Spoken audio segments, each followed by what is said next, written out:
These are the solutions to your review sheet for your test on solving systems of linear equations. Be sure that you're using a grading pen to fill in any of the steps you don't already have on your paper, and be sure that you're following along with each problem. All right, before we start the first one, I'm just going to remind you about format for writing equations, since that's pretty much what we're going to be doing on most of the problems on this assignment.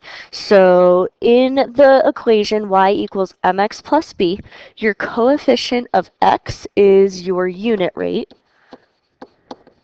and your constant is your one-time fee.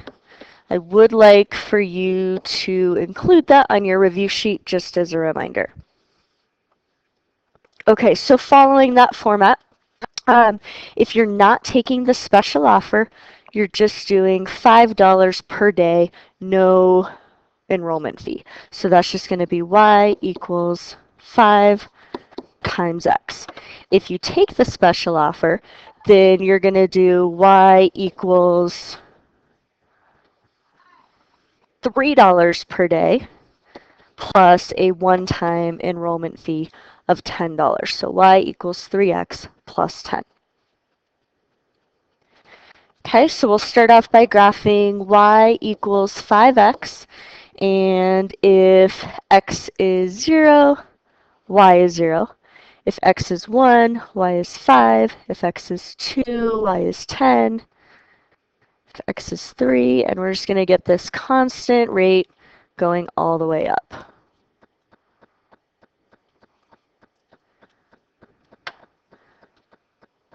Okay, so looks like that. Your scale probably will be different for the y-axis, but as long as you've got that positive slope and it's going through those same points, then that'll work.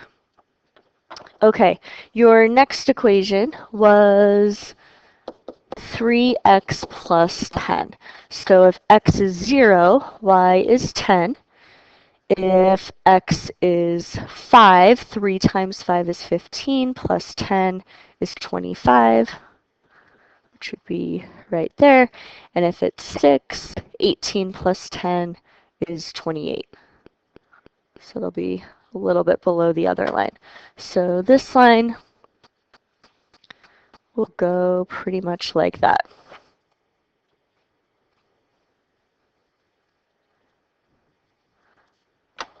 Okay, so now we can go ahead and fill in. We have labels, we have scales. My scales are spaced equally, and my labels say what each of the scales represents.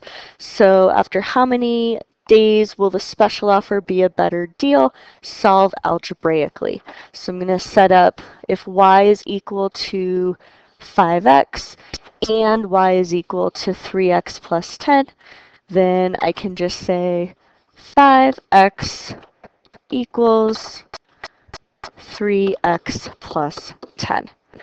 And then solve from there. We'll subtract 3x from each side. So 2x equals 10, which means 1x would equal 5. So basically, after 5 days, the special offer would be the better deal.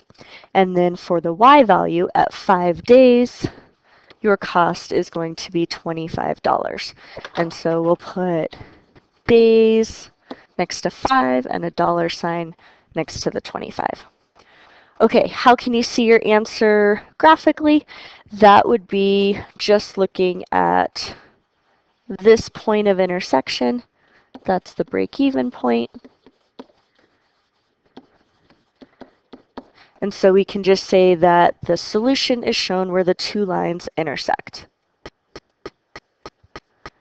So I said the solution 525 is shown as the point of intersection. All right, if you have $60 to spend, we want to know which one would be the better deal. So $60, basically we're looking for the line that's going to be lower when they hit that point. And that's going to be this second line right here. That's going to be lower since anything after 5 days, that one's cheaper.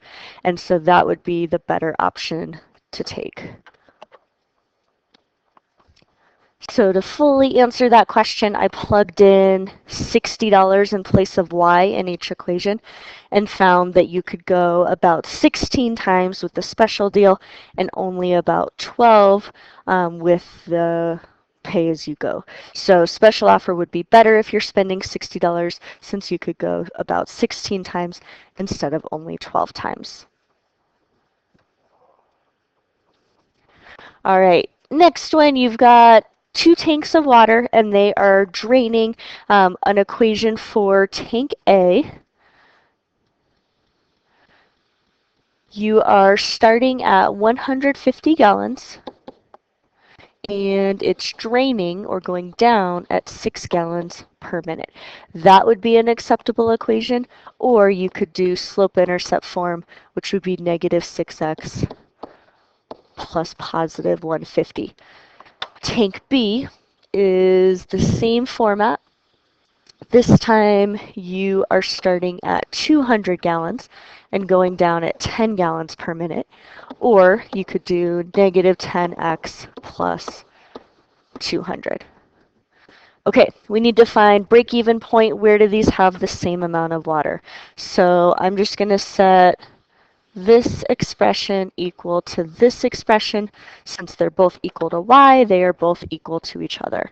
So negative 6x plus 150 is equal to negative 10x plus 200. Okay, to solve, let's start by adding 10x to both sides. That would equal 4x plus 150 equals 200.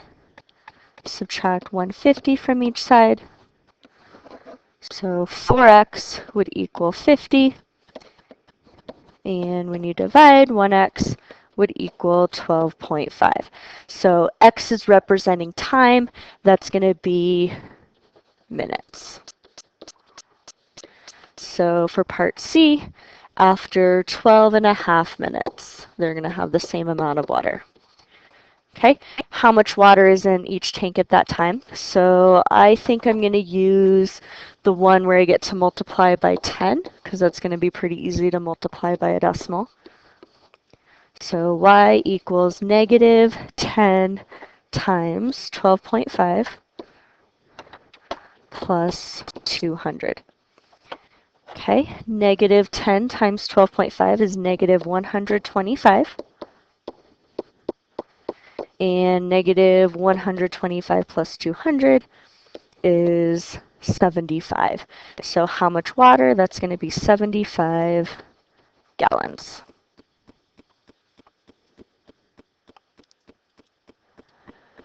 Okay, next up, this is probably the most involved problem.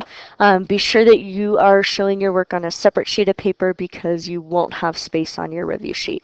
Okay, number 1, this one would be a great one to use elimination on because negative 4x and positive 4x are 0 pairs. So when we add the two equations, we would get negative 4y equals positive 4. Divide by negative 4 on each side, and y would equal negative 1. Okay, go back up to the original equations, pick one.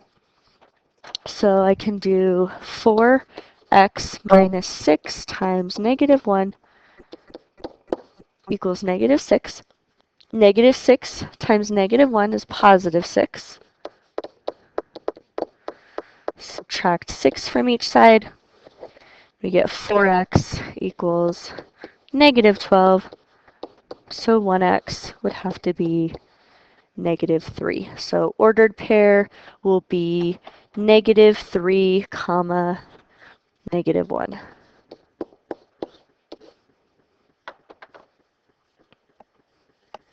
All right, made that a little smaller to give us some room. For part B, y is equal to 2x plus 14. So I'm going to substitute that in place of y right here. So 2x plus 14 would equal negative x minus 10. Okay, let's add 1x to each side. So 3x plus 14 equals negative 10. Subtract 14 from each side. 3x equals negative 24. Divide by 3. And 1x would equal negative 8. All right, I'm going to plug that into, let's just do the first equation. So y equals 2 times x, so 2 times negative 8 plus 14. So 2 times negative 8 is negative 16. Negative 16 plus 14 is negative 2. So ordered pair is going to be negative 8 comma negative 2. Okay, moving on, part C, x is by itself, and x is equal to negative y plus 4. So I'm going to take that expression and substitute it right there in place of x. So that's going to look like 3 times the quantity of negative y plus 4 minus y equals negative 12. All right, and then we'll distribute the 3. 3 times negative y is negative 3y. 3 times 4 is positive 12 minus y equals negative 12. Okay, combine negative 3y plus negative 1y is negative 4y. And then we still have plus 12 equals negative 12. Subtract 12 from each side. So negative 4y equals negative 24. Divide by negative 4. And 1y would equal positive 6. When you plug that back in, if y is positive 6, then x will equal negative 6 plus 4, which would be negative 2. So ordered pair there, x is negative 2, y is positive 6. All right, part D is another good one to use elimination on. So if I add these together, negative 6x plus 6x cancels, and we're left with 9y equals negative 9. Divide by 9, and 1y equals negative 1. All right, pick an equation to plug that back into, and we could do 6x plus 4 times negative 1 equals negative 10. 6x minus 4 equals negative 10. When you add 4 to each side, 6x is negative 6, and 1x would be negative 1. So ordered pair, negative 1, negative 1. All right, final system that we're solving algebraically, we can substitute 5x minus 7 in place of y right there. So if I recopy it, negative 3x minus 2 times 5x minus 7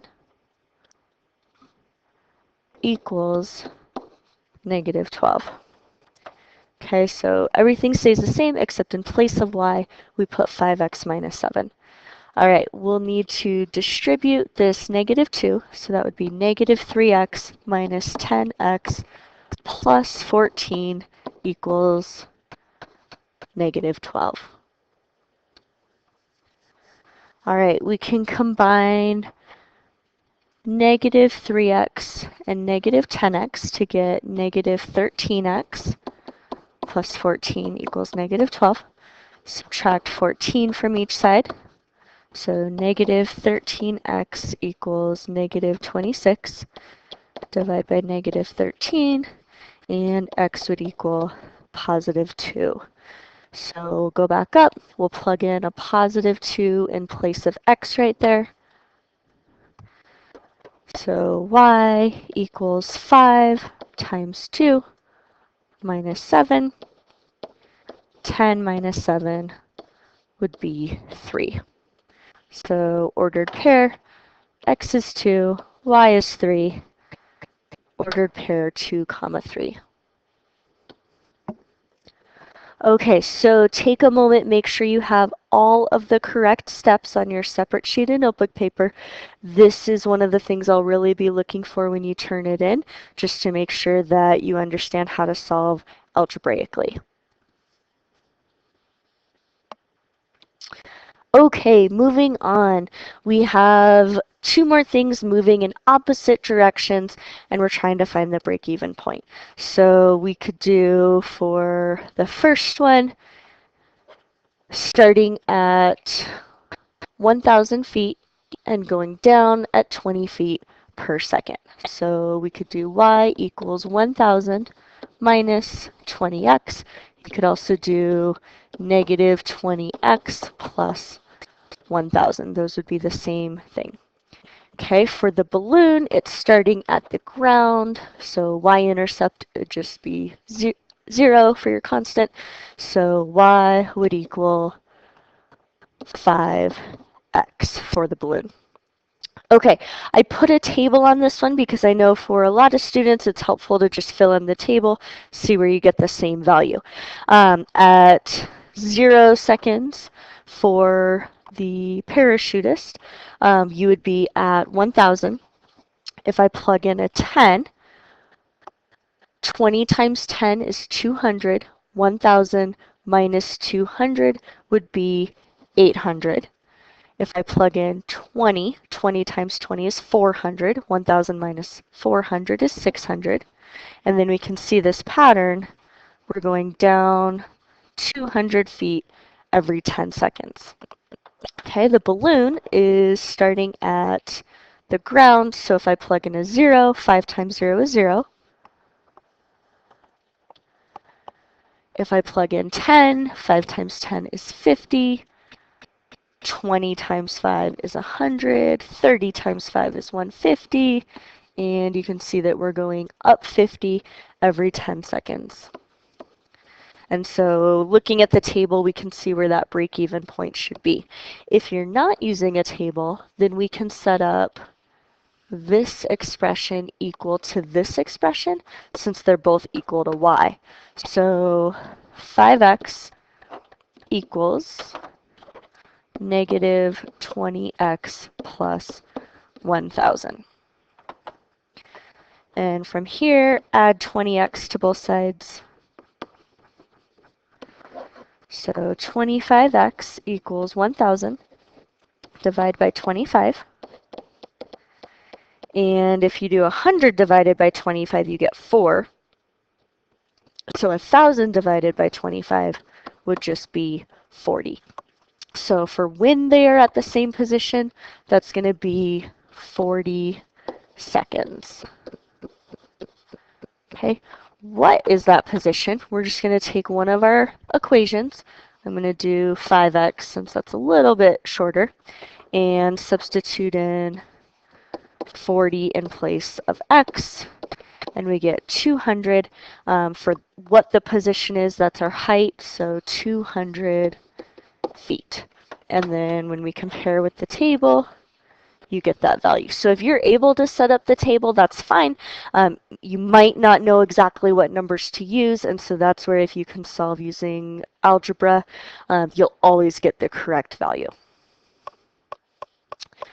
All right, moving on. This time we have 2 different car rental companies, and we're setting up our system. We're going to graph it first and then be able to solve it. So I set up cost on the y-axis, number of days on the x-axis.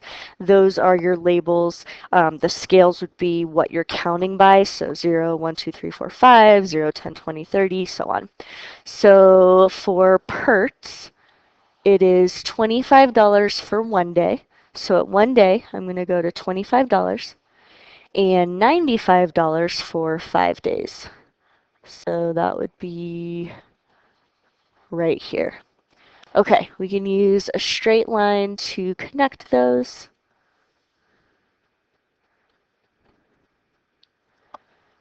And then we can put an arrow on the end to show that it continues. I'm also going to label that one parts just to make it easy to remember which is which. Okay, next, Enterprise, $40 for 2 days. So at 2, I'm going to go to 40, and $80 for 4 days. So this is going to be a little bit hard to see exactly where that break-even point is because there's a lot of overlap, but we can see that it does exist in there.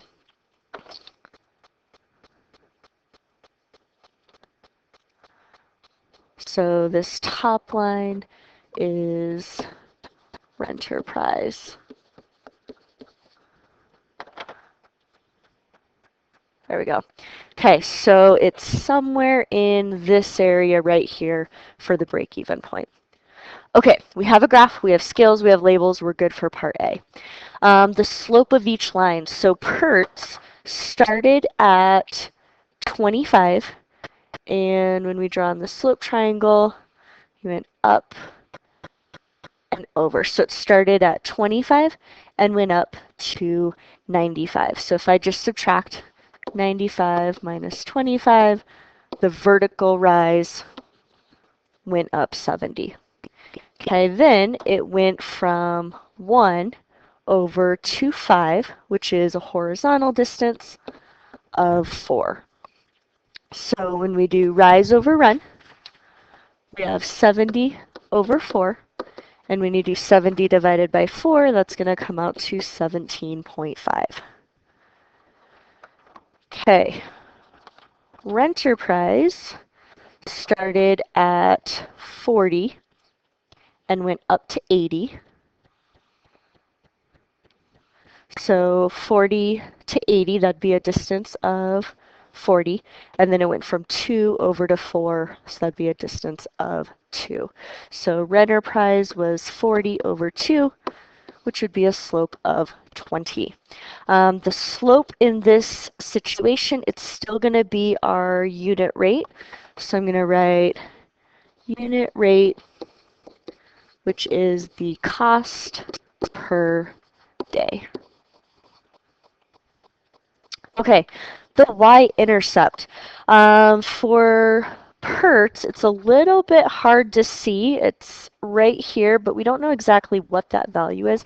However, we know the slope, and we have this point right here. So to find the Y-intercept, I'm going to do the point for 1 day, which was $25 for 1 day, and I'm going to subtract the slope of 17.5 to show that that y-intercept right here is at 7.5. So I know how far up and over it's going for each day. So I just subtracted off 1 day to get a y-intercept of 750. And Renterprise, you could do the same thing. This is a proportional relationship. It's just going up by 20 each day. So that y-intercept is just 0. Okay, the company that charges no initial fee is Renterprise because it has a y-intercept of 0. Okay, so again, Renterprise charges no initial fee since the y-intercept is at 0. Okay, we're going to combine the slopes with the y-intercepts. So PERTS would be y equals 17.5x plus the one-time fee of 750. And then Renterprise is just y equals 20x. Okay, break-even point. One last time, we're going to put this expression equal to this expression. So 17.5x plus 7.5 is equal to 20x. And then when we combine like terms, so we could subtract 17.5x from both sides. If you need to make that 20.0x, you can do that. 20 minus 17.5.